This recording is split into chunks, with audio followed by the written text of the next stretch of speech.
Bonjour à tous et bienvenue sur Smart Tech, votre rendez-vous du numérique et des nouvelles technologies. Alors pour commencer cette émission et puisqu'on vient de retrouver nos terrasses, on va parler restauration. Au menu, Big Mama, Deliveroo, La Fourchette et tous les acteurs qui ont accéléré le virage des nouvelles technologies et du numérique, sans compter évidemment les startups qui ont également pris leur réservation. On fera le point avec Marwan Elfites, responsable du programme Startup de Station F, qui est avec nous en plateau aujourd'hui. Et puis on va parler d'intelligence artificielle et surtout de confiance. L'Europe a posé la trame d'une réglementation pour la transparence de l'intelligence artificielle, un encadrement dans lequel va s'inscrire l'ambitieux projet Big Science que nous allons découvrir ensemble dans le talk avec nos invités. Et puis juste après, on va parler de Twitch. La plateforme de streaming est numéro 1 et c'est en partie parce qu'elle a su conquérir le public du gaming. On va comprendre comment et pourquoi avec Guillaume Monteux dans votre séquence Game Business. Et pour terminer, on va sortir les voiles avec la Transat Jacques Vabre qui revendique officiellement son statut d'événement responsable en organisant un concours d'innovation autour de l'océan et l'environnement. Mais tout de suite, c'est l'heure de l'interview Launchpad.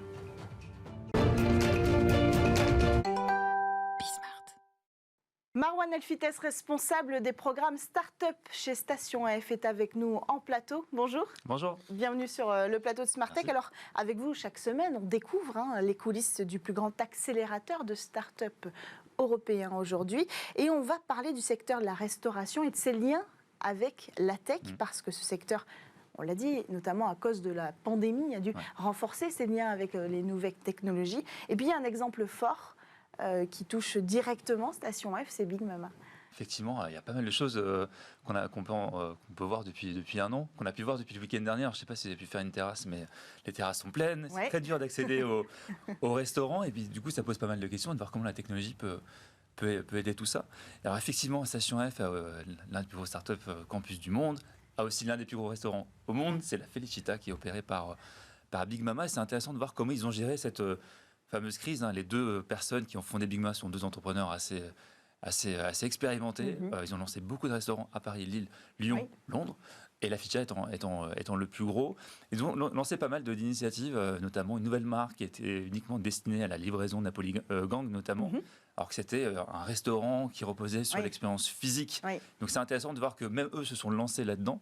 Et puis ils ont aussi lancé une nouvelle entreprise, une start-up qui s'appelle Sunday, sur des solutions de paiement via QR code. Oui, donc, ils ont fait une levée de fonds pour ça. Près de 20 millions d'euros, notamment près de Kima Ventures, le fonds de Xavier Niel, donc l'un des acteurs les plus prolifiques en termes de levée de fonds en amorçage. Et c'est intéressant de voir comment ils ont utilisé leur propre espace pour tester ce type de solution. Donc QR code, vous allez avoir un QR code sur votre table, vous allez pouvoir payer directement via votre téléphone sans avoir à attendre un serveur. Donc ça va beaucoup plus vite. 80% des personnes ont utilisé ce moyen de paiement lors des différents tests dans les restaurants. Et puis, apparemment, plus de 40% de pourboire.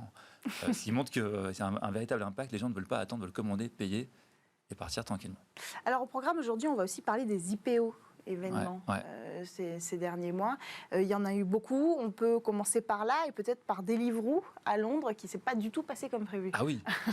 Alors effectivement, il y a eu deux grosses introductions en bourse, à la bourse de Londres et à la bourse américaine, concernant des acteurs de livraison de plats préparés. Donc Deliveroo à Londres et puis DoorDash qui est un nom qui est assez peu connu en France, aux États-Unis, mais un gros acteur qui sans doute va débarquer d'ici quelques temps. Alors Deliveroo, effectivement, c'était la grosse IPO européenne qui était attendue, un petit peu déçue pour différentes raisons. La question de la manière dont les actions étaient mises en place, il y a eu différents types d'actions sans rentrer dans les détails, mais en gros, le fondateur et président gardait l'ensemble des droits de vote, peut-être pas la meilleure manière d'accueillir de nouveaux investisseurs. Et puis, pas mal de questions d'enjeux sur la question du droit du travail, notamment sur ces fameux livreurs, leur statut, beaucoup de cas où finalement leur statut est remis en cause pour devenir des vrais salariés, ce qui peut remettre en cause le modèle économique à terme de ce genre d'application. Donc ça veut dire que pour les entreprises qui voudraient suivre dans la restauration, pour réaliser des IPO comme celle-là, c'est plutôt de mauvais augure ou est-ce que... Voilà. Alors c'est un des aspects de la restauration et digitale, entre guillemets, la livraison, qui est assez tendu. Il y a une forte concurrence et donc une forte direction vers la baisse des prix finalement. Donc, tous les acteurs n'ont peut-être pas la même ossature pour pouvoir rentrer là-dedans, mais on va le voir, il y a énormément de tendances qui permettent à chacun de rentrer sur ce marché.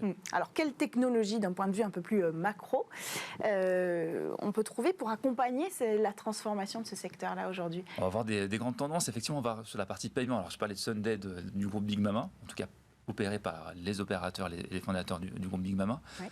Aujourd'hui, le Corona a forcément pas mal remis en cause notre vision du paiement, notre vision aussi du contact avec les menus. On veut tous maintenant pouvoir accéder à des menus en ligne sur notre téléphone. On veut aussi pouvoir payer sans contact via son portefeuille digital, et on va pouvoir aussi commander en ligne. Donc ça, c'est une grosse tendance qu'on voit pas mal. Oui. Le Covid a pas mal accéléré cette tendance aujourd'hui.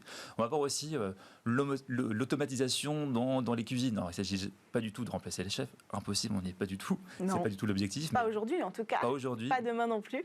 Mais on va voir quelques exemples qui s'y rapprochent pas mal. Oui. Mais en tout cas, comment on arrive à automatiser, à aider les chefs, comment on arrive à faire le lien entre la cuisine et les systèmes de réservation pour notamment mieux planifier son flux de matières premières, entre guillemets.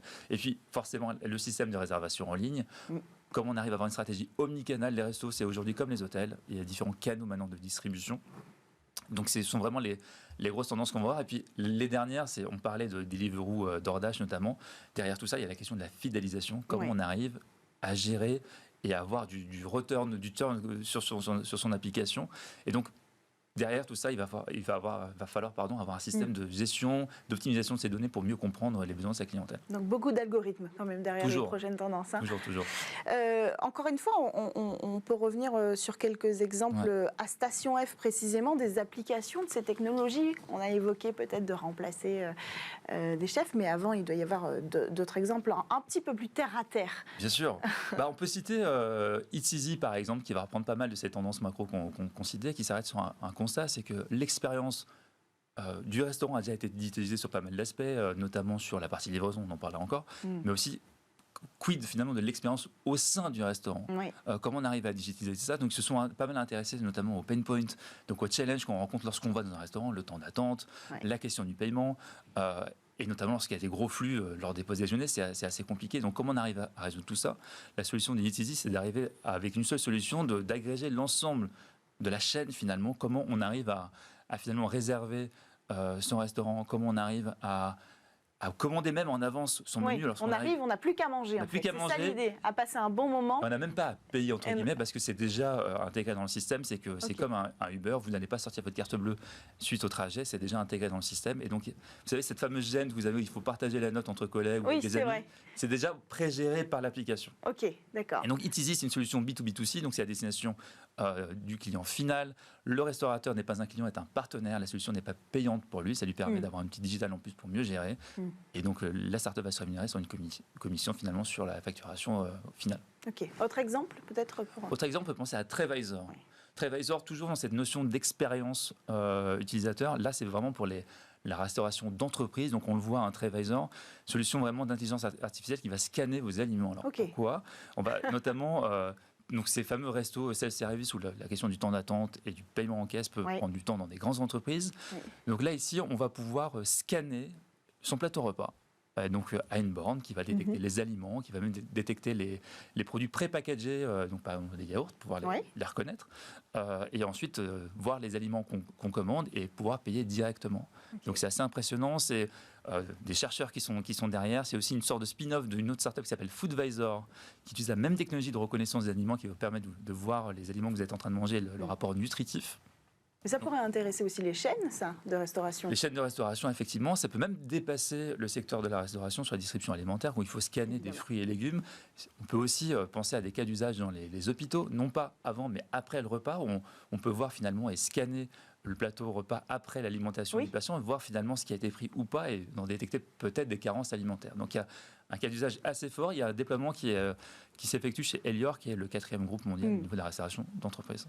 Et alors, il y a un gros point, c'est la rentabilité. Comment on augmente la rentabilité d'une entreprise? Vous avez certainement un exemple. On va parler de SaaS, toujours de SaaS, donc ces fameux software as a service, ces solutions B2B à destination notamment de grandes chaînes, vous en parlez. Alors DeepSight va permettre de gérer notamment cette distribution omnicanal. Alors j'utilisais ce terme un peu plus tôt.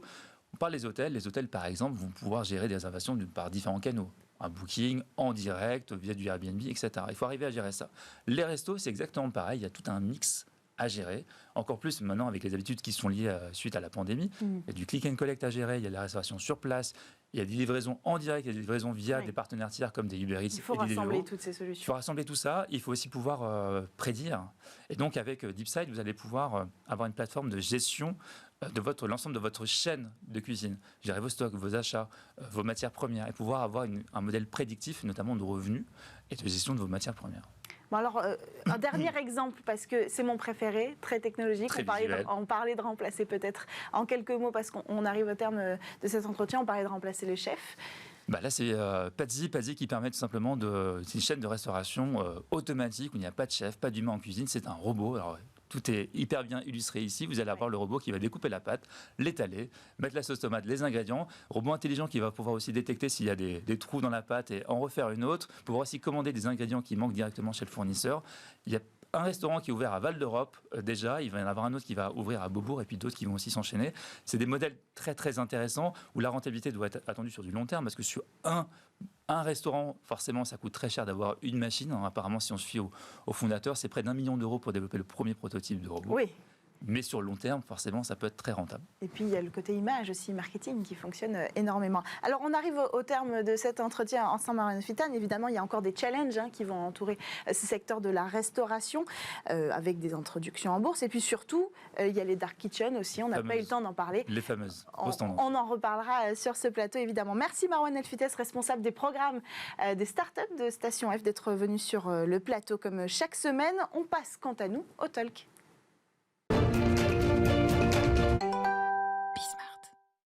Big Science, c'est le projet qui va réunir plus de 250 chercheurs issus d'une centaine d'institutions en France et en Europe. Un atelier de recherche qui a 1 an pour réaliser un réseau open source de neurones artificiels qui maîtrisera 8 langues, dont le français, l'anglais et les langues bantoues, un ensemble de langues africaines. Un projet qui résonne avec celui d'une réglementation européenne pour une plus grande transparence de l'IA et de ses applications. Alors, pour en parler autour de cette table, Jérémy Haroche, fondateur et CEO de Quantmetry, un cabinet de conseil en intelligence artificielle. Bonjour.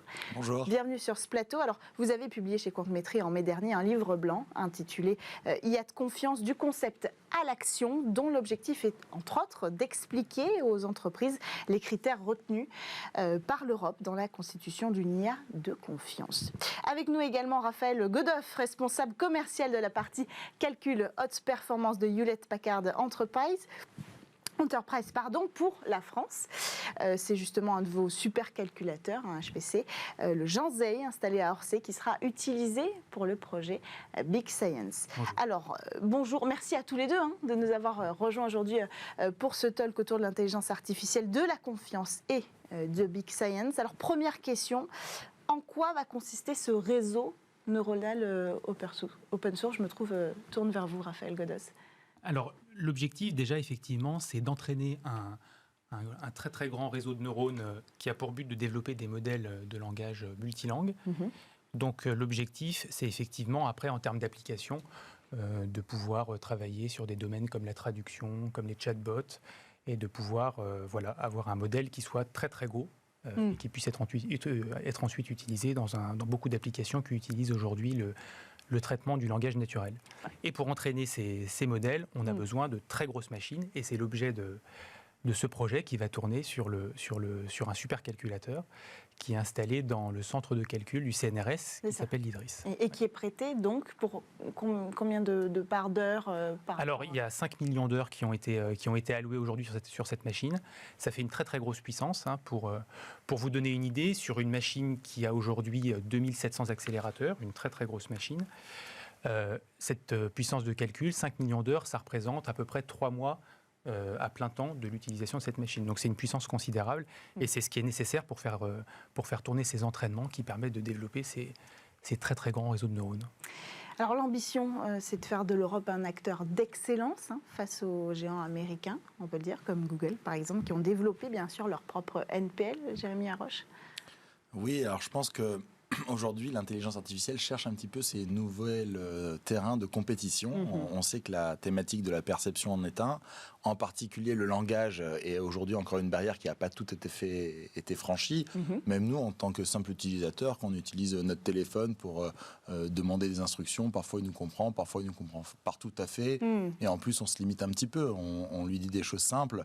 Si on commence à utiliser notre jargon professionnel, il est complètement perdu. On voit bien qu'il y a une profondeur de réalisation de performance sur le langage qui est absolument gigantesque. Donc, les chercheurs de l'intelligence artificielle ont désigné le langage naturel comme étant encore un terrain de découverte, un terrain d'approfondissement. Et alors sur cette thématique-là, les compétitions sont de nature différente. La compétition des acteurs privés, ceux qui ne sont pas européens, on pense beaucoup à Google et à Microsoft, c'est une compétition de volume. Ils essaient d'avoir les plus grosses machines, les plus gros réseaux de neurones, le plus grand nombre de poids, etc. Et ça marche plutôt bien. On sent quand même que dans les nouveautés, dans les innovations, on est capable aujourd'hui de faire des choses qui étaient absolument impossibles à faire il y a quelques années. Il y a des changements de paradigme qui apparaissent dans la façon dont on utilise ces outils-là. Et moi, par exemple, ce qui m'a le plus impressionné quand j'ai utilisé ce genre d'outils, c'est que longtemps par le passé, il fallait expliquer les textes qu'on avait et ce qu'on voulait faire avec. Est-ce qu'on fait de la traduction, est-ce qu'on fait du résumé? Là, maintenant, on se retrouve dans des situations où on n'a même pas besoin d'expliquer ce qu'on fait, on donne juste des exemples de ce qu'on est en train de faire et la machine automatiquement va compléter notre travail et il y a une forme d'intelligence qui va se créer dans la relation entre l'homme et la machine. Ça, c'est le combat des géants non européens, qui est vraiment un combat de volume. Nous, le choix de l'Europe, c'est déjà d'avoir fait un projet scientifique. La science, c'est avant tout quelque chose qui est de l'ordre du social. Il faut que les chercheurs se parlent pour qu'ils fassent des choses intelligentes entre eux. Donc, il y a énormément d'acteurs différents qui participent à ce projet. C'est un projet collaboratif. Complètement, il faut le rappeler. Il y a des startups, il y a des entreprises, il y a des laboratoires de recherche et des chercheurs très internationaux. Mais ce qui est très beau, surtout, c'est l'idée qu'on va faire en sorte de faire parler des gens qui n'ont peut-être pas eu l'occasion de parler sur ces thématiques-là. Et puis, l'autre chose, c'est que plutôt que d'être dans un superlatif en termes de taille, on va être dans une recherche d'excellence autour de la qualité. C'est-à-dire qu'on va faire en sorte que les algorithmes qu'on va créer ne sont pas nécessairement meilleurs que ceux que j'ai déjà cités, mais par exemple vont être plus respectueux d'un certain nombre de logiques autour de l'éthique. Et on sent bien que c'est le thème du moment, puisque c'est en résonance avec la réglementation européenne. Mais concrètement, technologiquement, est-ce qu'on va concurrencer les technologies qui existent déjà aujourd'hui comme OpenAI ? En tout cas, on va les compléter, les concurrencer. Disons qu'on va le faire à une échelle effectivement européenne, et là pour le coup, ça va tourner en France. Donc ça, c'est intéressant en termes de, on va dire, de souveraineté. Mais effectivement, comme tu l'as dit, l'objectif, c'est de travailler aussi beaucoup sur cette qualité des données, d'essayer d'éviter les biais, voilà, des choses qui sont parfois reprochées à des modèles qui existent déjà. Et ça, c'est une des grandes ambitions, on va dire, de ce projet-là aussi, c'est de vraiment travailler sur cette dimension de qualité. Alors, j'aimerais ajouter qu'on est vraiment au tout début. Ce qui est en train de se passer en ce moment, même si ça nous éblouit parce que c'est la première fois qu'on le voit, c'est 3 fois rien par rapport aux usages qu'on aura dans quelques années, dans quelques décennies, et qui sont devenus complètement banalisés et complètement communs. Donc là, aujourd'hui, il y a une compétition, mais à mon avis, celui qui la gagne ne sera pas le champion de demain. Il y a encore plein d'autres compétitions pour arriver à maturité. Alors concrètement, peut-être qu'il faut reposer ça aussi pour les personnes de la vie de tous les jours. Qu'est-ce que ça changera qu'une technologie européenne soit conçue? Alors, il y a beaucoup d'enjeux. Je pense que la thématique européenne, c'est avant tout une thématique de quelle est la compétition qu'on a envie de gagner, nous, les Européens. Moi, je pense que la compétition de volume, de performance par le nombre d'exemples ou le niveau de qualité des algorithmes, à mon avis, ça va être compliqué de les gagner parce que c'est quelque chose qui va s'appuyer essentiellement sur les investissements financiers. Et clairement, l'Europe, même si elle n'a pas à rougir, n'est pas en tête aujourd'hui d'un combat qui se passe. Pourtant, on a les technologies. On a HPE qui nous fournit des supercalculateurs.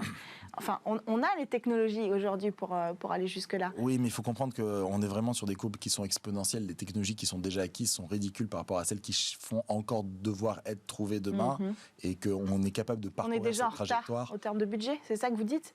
Oui, en tout cas, on ne cherche pas à rattraper ce retard-là par le budget. Par contre, on cherche à le rattraper autrement. Alors, vous en parlez chez Quantmetry, vous avez étudié les stratégies mises en œuvre pour rattraper ce retard-là sur les leaders du marché. Donnez-nous un exemple de stratégie. Alors, l'exemple numéro 1, c'est la qualité de la réponse. Donc, on parle beaucoup des biais. Alors, les biais, qu'est-ce que c'est ? C'est, on va dire, des déformations qui sont cachées dans les exemples qui sont utilisés dans ces algorithmes-là. Ces déformations qui sont cachées, parfois, elles ne sont pas gênantes, mais parfois, elles sont extrêmement gênantes. On pense essentiellement aux biais humains, aux biais qui sont liés à des origines ethniques, à des origines sociales, à des origines genrées. Donc évidemment, on n'a pas envie que les algorithmes reproduisent les erreurs de l'homme. Cette capacité à détecter les biais, c'est une difficulté supplémentaire. Et typiquement, les projets qui sont de nature française ou de nature européenne vont essayer de privilégier ces dimensions éthiques et la qualité du résultat pour avoir confiance dans le résultat. Alors sur du langage, on va dire que l'interlocuteur sera toujours humain, donc on pourra avoir une surcouche de relecture et d'une certaine manière, on n'imagine pas une intelligence artificielle débordée par la langue. Par contre, il y a d'autres usages de l'intelligence artificielle pour lesquels l'humain ne peut pas rivaliser avec la machine. Et là, les biais sont extrêmement dangereux. C'est la thématique de l'IA de confiance. L'IA de confiance, en fait, permet de garantir à un utilisateur, à un acquéreur d'intelligence artificielle, un certain niveau de qualité. Et ce niveau de qualité, il doit être quelque part proportionnel au risque. Chose qui aujourd'hui n'est pas du tout dans l'état d'esprit des utilisateurs ou des créateurs d'intelligence artificielle. L'Europe peut tirer son épingle du jeu si elle arrive à imposer cette culture. Et si cette culture-là devient une culture majoritaire, majeure demain, les consommateurs d'intelligence artificielle partout dans le monde privilégieront une intelligence artificielle. Si elle est européenne, on sait aujourd'hui qu'on achète un produit, qu'on vérifie toujours si c'est du Made in China ou du Made in America. Bah, peut-être que pour l'IA, ça sera du Made in Europe. Alors, pour rester encore une petite seconde sur cette compétition qui s'installe d'une certaine façon. Chez HPE, Raphaël Godos, vous travaillez avec ces acteurs comme Microsoft. Par exemple, vous partagez le cloud de Microsoft, Azure, pour envoyer votre HPC dans l'espace, dans l'ISS, Spaceborne 2. Est-ce que la réponse aussi à cette place d'excellence qu'on veut donner à la France avec le projet Big Science, c'est pas de trouver aussi un acteur cloud européen à qui on pourra adresser ce genre de projet ? Alors effectivement, il y a eu déjà un certain nombre d'initiatives qui ont été lancées dans le passé. Un certain nombre ont échoué. Aujourd'hui, il y a un grand projet qui s'appelle Gaia-X, dans lequel nous, HPE, effectivement, on s'inscrit, on participe et on a vocation à respecter les standards qui vont être développés dans le cadre de ce projet. Mais vous avez raison, aujourd'hui, un des enjeux, c'est effectivement ce qu'on appelle la souveraineté vraiment des données. On parle effectivement de technologie. Les technologies, c'est une chose, elles viennent d'un petit peu partout dans le monde. Mais au-delà des technologies, il y a effectivement les données, s'assurer que les données effectivement puissent rester en Europe, qu'elles puissent respecter un certain nombre de standards. Donc c'est un enjeu absolument majeur. Et je pense qu'on va en entendre beaucoup parler dans les prochaines années. Et beaucoup d'entreprises sont déjà raccrochées, on va dire, à ce wagon de Gaia-X. Oui, ce sera indispensable si on veut véritablement, avec des projets comme Big Science, installer une France souveraine, en tout cas, sur ces sujets-là, même de supercalculateurs. Puisqu'on a la technologie, il faut l'encadrer. On revient sur l'IA de confiance. Qu'est-ce que ça veut dire ? Qu'est-ce que ça veut dire créer une IA de confiance ? Qu'est-ce que ça veut dire pour vous ? Ensuite, je vous poserai la même question. Alors, je pense effectivement, on parlait de biais, ça c'est un des points essentiels dans l'IA de confiance, c'est-à-dire c'est d'essayer, on va dire, de respecter un certain nombre de standards ou de grands principes. Ça peut être de lutter contre les discriminations, en tout cas de s'assurer que l'ensemble des personnes, des droits humains sont respectés. Ça peut être d'avoir ce qu'on appelle l'explicabilité, donc ça c'est un des principes aussi autour de l'IA. L'explicabilité, la robustesse, voilà, des grands principes, on va dire, d'éthique, et puis s'assurer qu'un certain nombre d'anecdotes dont on a pu entendre parler, malheureuses, qui ont été relevées dans ces usages de l'IA, où on s'est aperçu finalement que dans la vie réelle, dans l'utilisation, on faisait face à des exemples, voilà, effectivement, soit de discrimination, ça pouvait être entre les hommes et les femmes. L'IA raciste est un sujet qu'on a déjà abordé sur le tri des CV, où finalement on s'apercevait qu'à compétences égales, dans les algorithmes qu'utilisaient des recruteurs, voilà, les hommes se retrouvaient quelque part privilégiés dans les choix qui étaient faits. Mais en fait, finalement, quand on parle beaucoup autour des biais, ce qui est aussi en jeu, c'est la qualité des données et c'est le biais qu'il peut y avoir dans les données. Parce que finalement, les algorithmes qu'on entraîne s'appuient sur des données. Ces données étant elles-mêmes potentiellement biaisées, les algorithmes ensuite qui sont entraînés, développés et utilisés dans les applications finales se retrouvent eux-mêmes biaisés. Donc voilà, pour en revenir à votre question, je pense que c'est un des points absolument essentiels. Oui, évidemment. Mais alors, par rapport à la question de transparence aussi, côté Big Science, comment on retrouve tous ces enjeux? Je l'ai dit tout à l'heure, Big Science, ça va s'inscrire dans cet encadrement européen, cette trame de réglementation qui est en train de se préparer. Comment ce projet-là va s'inscrire là-dedans? Alors, on sait que le public, par exemple, va pouvoir participer aux travaux de Big Science. Est-ce que ça, c'est un premier pas? Oui, c'est ça, oui, parce que par rapport à ce que je disais effectivement sur la qualité des données, en fait, avant d'entraîner un algorithme et un réseau de neurones pour qu'il puisse effectivement ensuite réaliser son exécution, la partie entraînement s'appuie sur des données et cette base de données, on va dire, qui est utilisée pour entraîner ces algorithmes, doit être le moins biaisée possible. Et un des enjeux dans ce projet, ça a déjà commencé d'ailleurs, c'est de faire collaborer le plus grand nombre de personnes pour enrichir cette base de données et s'assurer qu'elle soit la plus représentative possible, la plus large possible, pour avoir une meilleure qualité des données. Un autre élément qu'on va retrouver dans ces enjeux éthiques, responsables, de transparence dans le projet Big Science? Le projet Big Science est un projet très expérimental, très expérientiel. Donc je pense qu'on aura beaucoup plus de résultats liés à des personnes qui ont participé à Big Science que Big Science en lui-même.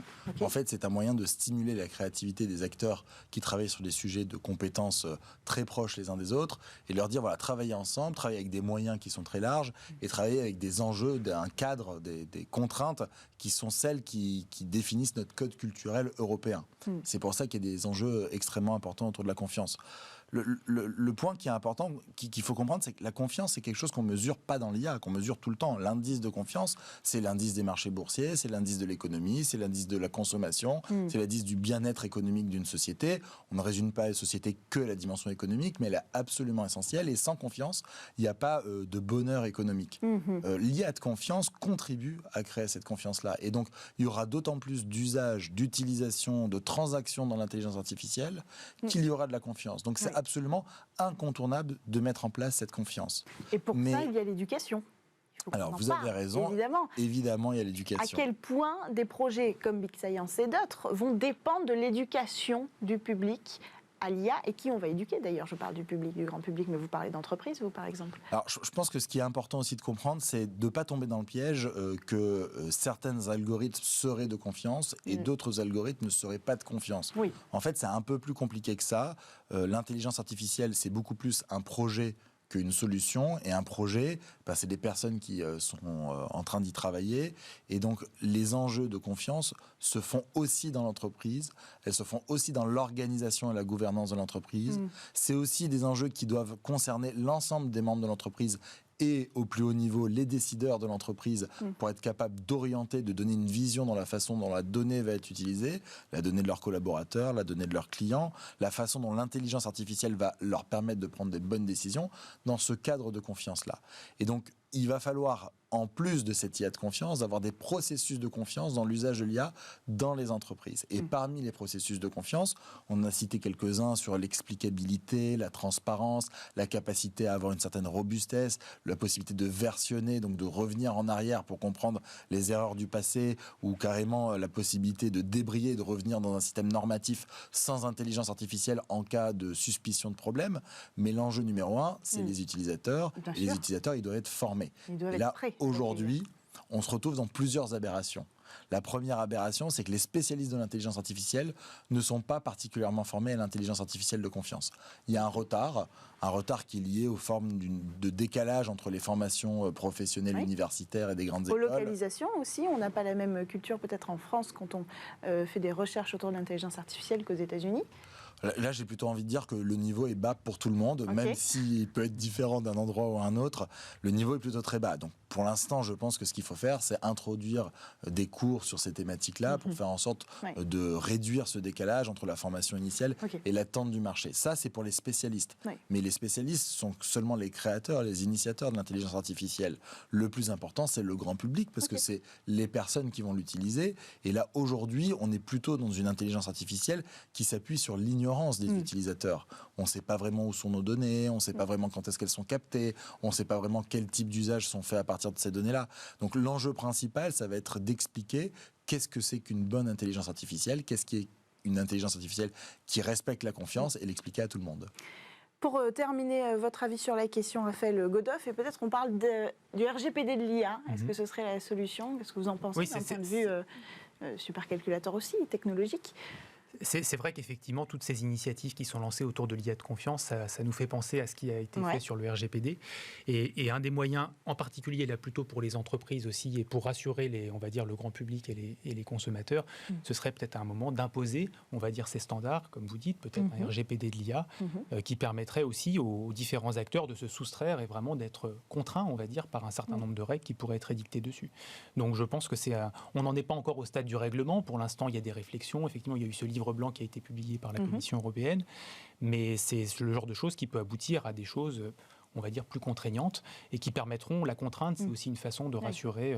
Contraignante sans enfermer l'évolution technologique. Exactement, il faut trouver le juste milieu, c'est pas évident. RGPD, bon voilà, c'est un sujet de débat aussi. Ça a été réussi d'une certaine façon, ça a été fait un petit peu dans la rapidité, mais voilà. Il faut trouver le même équilibre dans l'IA aujourd'hui, pour trouver une IA de confiance. Merci à tous les deux d'être venus sur le plateau de Smart Tech aujourd'hui pour échanger avec nous sur le projet Big Science et les enjeux qui accompagnent au niveau européen et français l'intelligence artificielle. Merci à vous, Jérémy Haroche, fondateur et CEO de Quantmetry, et à vous, Raphaël Godoff, responsable commercial de la partie calcul haute performance de Hewlett Packard Enterprise pour la France. On poursuit, quant à nous, avec notre rendez-vous Game Business juste après la pub.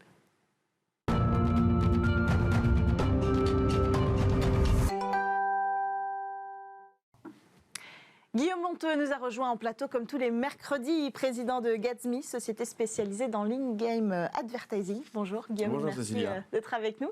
Alors on parle de Twitch aujourd'hui et de la place de la plateforme de streaming dans l'industrie du jeu vidéo qui, en seulement quelques années, a quasiment monopolisé le secteur, il faut bien le dire. Et aujourd'hui, quelle est précisément la part de Twitch, la part de stream, la part de Twitch sur les streams, sur toutes les plateformes? On pense par exemple à YouTube, Facebook.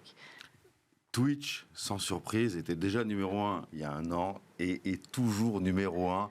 Aujourd'hui, 72,6% des streams visionnés sur le web proviennent de Twitch. Ouais, c'est énorme. Très loin devant YouTube Live, très loin devant Facebook Gaming. On se rappelle d'ailleurs qu'il y a un an, Microsoft avait fermé sa plateforme de streaming qui s'appelait Mixer en juillet 2020 et avait d'ailleurs redirigé son audience vers Facebook Gaming.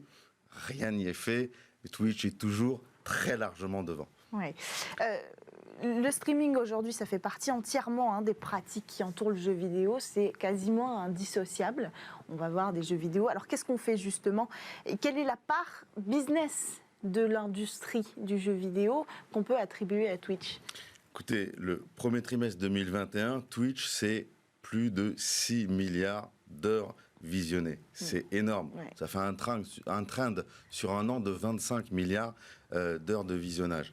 Beaucoup plus que n'importe quelle chaîne de télé en France, beaucoup plus que toutes les chaînes de télé en France. Alors on ne compare pas exactement des pommes avec des pommes, puisque Twitch, ça a une audience mondiale et la France, ça a une audience plutôt française, mais c'est une audience exceptionnelle qui rapproche Amazon, d'ailleurs, des marques, parce que qui dit audience dit publicité, et typiquement, Amazon aussi, qui fait énormément de publicité pour ses propres services, dont Amazon Prime,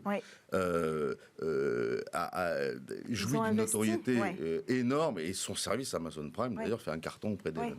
C'est indispensable aujourd'hui, en tant que marque, d'aller sur Twitch, quoi. Bah, écoutez, oui, on ne peut pas rater ce business-là. Notamment pour une population qui est difficilement accessible par les moyens traditionnels. Ouais. C'est ça séduit Twitch, c'est aussi parce que c'est le moment où il y a une véritable rencontre, un échange entre les joueurs de jeux vidéo et les stars. Il y a des stars. Il y a des stars chez Twitch. Zerator, 1 million d'abonnés. Domingo aussi 1 million d'abonnés, Gotaga 3 millions d'abonnés, des Français. Ponce aussi, un streamer qui monte énormément, il joue à tous les jeux pour le plus grand bonheur de tous leurs fans. J'imagine que vous connaissez aussi Michou, il a à peine 20 ans, il fait un carton sur Fortnite, il a une chaîne avec 500 000 abonnés, puis il y a des ovnis comme Samuel Etienne, le présentateur de Questions pour un champion. On va en parler des médias. Spécialisé dans le chat avec des invités un peu de marque, comme François Hollande, ou comme plus récemment Jean Castex. Alors on est très loin de Ninja, le streamer star de chez Star, avec ses 16,7 millions d'abonnés. Mais il faut reconnaître que, encore une fois, le français, c'est pas l'anglais. On parle beaucoup plus anglais dans le monde que français. On se débrouille plutôt pas mal. Et comme la tendance est plutôt de se comparer à nos pays voisins, on est nettement meilleur que les Allemands, que les Hollandais ou que les Espagnols, typiquement. Alors, rapidement, on va reparler des médias, mais les jeux les plus connus sur Twitch, qu'est-ce que c'est ? Écoutez, ça ne change pas là non plus. Ouais. Le jeu le plus streamé sur Twitch, c'est GTA V, un jeu qui est sorti en 2013. C'est League of Legends, un jeu qui est sorti en 2009. Alors certes, les jeux, depuis ces dates-là, ont énormément évolué, mais ça montre à quel point c'est compliqué de faire un bon jeu vidéo et c'est compliqué de l'installer sur Twitch. Alors, on va aussi regarder du Fortnite, du Call of Duty, du Counter-Strike, du PUBG, du Dota 2, du Minecraft, du Valorant, même le dernier jeu de Riot. Bref, les tendances ne changent pas, quoi. Les tendances ne changent pas. On a du GTA, du Minecraft et puis de l'e-sport, globalement, sur Twitch. Alors, on va bientôt conclure, mais sur Twitch, il y a les jeux vidéo, mais vous avez parlé tout à l'heure de Samuel Etienne et des médias. Et oui, parce que la catégorie la plus regardée sur Twitch, c'est pas une catégorie de jeux vidéo, c'est la catégorie Just Chatting. Okay. C'est-à-dire une catégorie dans laquelle des gens vont parler avec des spectateurs et vont réagir aux spectateurs. 12% du temps passé sur Twitch, c'est la catégorie Just Chatting. C'est juste énorme. Alors là, on va voir de tout. On va avoir des gens qui n'ont rien à dire devant des gens qui n'ont pas forcément envie d'écouter grand-chose. Oui. Bon, ça, c'est une première catégorie de Just Chatting. Le lien ne se fait pas. Voilà, mais les gens sont là. Il y a des gens, en revanche, il y a des stars du gaming, là, qui vont s'exposer un peu, parler de leur passion, de leur technique, de leur vie un peu privée. Et là, pour le coup, alors là, ça fait un véritable carton. Et puis, il y a des institutionnels qui veulent toucher une population qui ne regarde plus la télé. L'âge moyen télé, c'est 55 ans. Et l'âge, sur Twitch, la moyenne d'âge, c'est plutôt 20 ans. Et donc, Twitch leur permet d'exposer leur marque média à une population qui les connaît in fine très mal. Pour conclure, est-ce qu'il y a une modération sur Twitch ? Parce que c'est important, on parle de personnes qui parlent toute la journée. Il y a une modération parce qu'il y a un canal de retour. Twitch, c'est le live, mais c'est aussi un chat dans lequel l'audience s'exprime en temps réel. Donc, c'est compliqué à modérer. Alors, Twitch met à disposition des streamers des outils, notamment pour qu'ils puissent écrire et faire connaître une charte de bonne conduite sur leur stream, et leur permet aussi de nommer des modérateurs qui peuvent effacer des messages, voire exclure des personnes de leur chat. Et puis, Twitch a une équipe de modération mondiale qui viendrait surveiller les streamers qui seraient un petit peu trop laxistes et qui voilà. Et donc là, ça qui se laisserait un petit peu aller sur la plateforme Twitch. On n'a pas le temps d'en parler, mais Twitch ça est très très sérieux sur la modération parce que Twitch, il y a beaucoup d'enfants et il faut faire attention. Oui. Merci Guillaume Monteux d'être venu nous présenter Twitch et ce business qui n'en finit plus de séduire le monde du jeu vidéo. On poursuit avec votre rendez-vous et demain.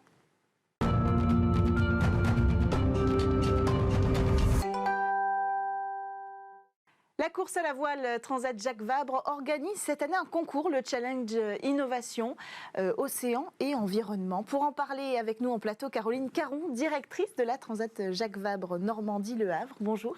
Bonjour Cécilia. Bienvenue sur le plateau de Smartech. Alors, ce concours à destination des étudiants et des startups, il a quelle ambition ?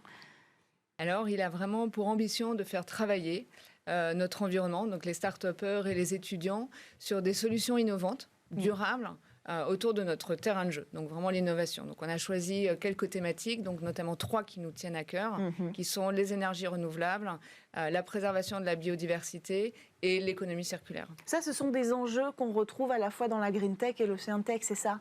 Oui, absolument. C'est des enjeux communs et c'est pour ça qu'on a appelé ça en fait Océan Innovation. On a un claim qu'on aime beaucoup qui est prendre la mer, agir pour la terre. Et on pense que c'est très important en fait d'utiliser l'aspect médiatique de la Transat Jacques Vabre pour pouvoir justement faire travailler, passer ces messages et puis essayer de développer un événement utile aussi par rapport à notre environnement. Est-ce que vous avez des exemples de projets que vous attendez de voir émerger de ce concours concrètement, qu'on imagine? Quelles seront les solutions de demain? Alors, c'est un challenge open innovation, en fait. Donc, c'est-à-dire que n'importe quelle entreprise peut pitcher, peut appliquer sur des solutions innovantes assez ouvertes. C'est vrai qu'il y en a déjà qui existent, donc ce n'est pas quelque chose que nous, on lance qui n'existe pas. Oui.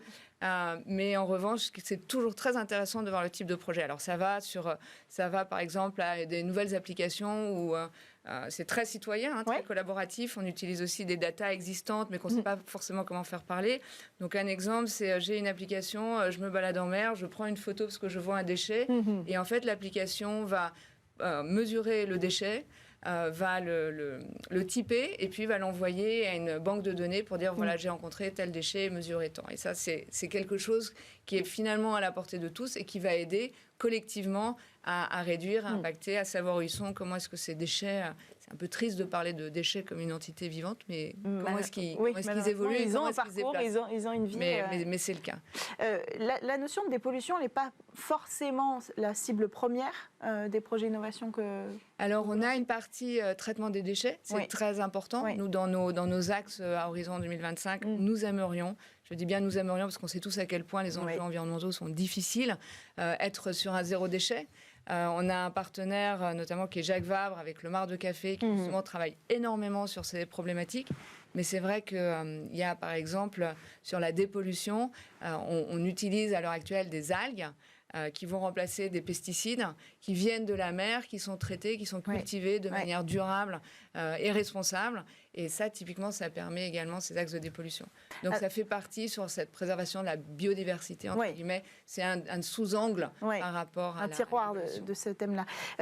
Avec cette collaboration, enfin, vous travaillez plutôt en collaboration avec la French Tech Normandie Le Havre. Oui, non, tout à fait. Nous, on est un événement de voile. C'est vrai qu'on a une vision qui est passée d'organisateur de course à vraiment dépositaire d'un événement qui est utile, on veut inspirer, on veut engager, on veut transmettre, mais en revanche, notre compétence première n'est pas celle-là. Donc on travaille avec le label French Tech Normandie Le Havre, et c'est avec eux qu'on a créé ce challenge et qui pilote vraiment les 3 phases de ce challenge océan et environnement. Oui, parce que l'idée aussi, c'est de raviver l'écosystème de la région. Oui, tout à fait. Et pour conclure, quand est-ce que ça commence et surtout, comment on fait pour postuler ? Alors, ça a déjà commencé. Ça a été lancé le 17 mai. Il va y avoir une phase d'idéation, c'est-à-dire qu'on va recevoir les projets jusqu'au 18 juillet. 18 juillet, on va sélectionner les projets. Il va y avoir une deuxième phase, on va les mentorer, c'est-à-dire qu'on va les accompagner pour en faire des projets qui sont peut-être plus réalistes, plus entendables, plus écoutables pour le grand public.